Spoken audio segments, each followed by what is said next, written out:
So I just finished watching the first episode of Biker Live, and it really brought me back to my roots. I mean, years ago when we started building bikes, we were aspiring to do it professionally.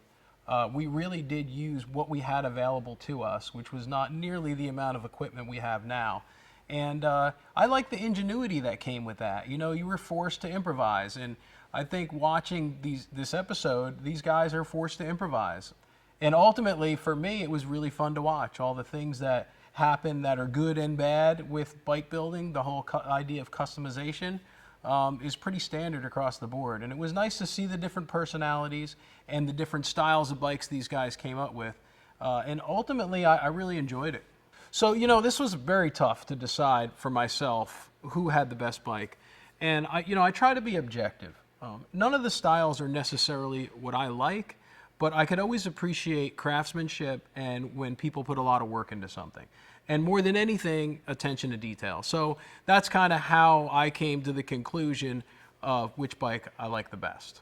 After looking at these bikes really carefully and watching the show, I feel like the Harlot Cycles guys, they had the best bike. I just feel like their attention to detail was a little better than the other guys. I like their overall aesthetic, and I thought the lines on their bike were the nicest. Now, you have to take into consideration the time frame, the resources, and as well as, what people have available to them to get the job done. And I think under the circumstances, the guys at Harley did the best job.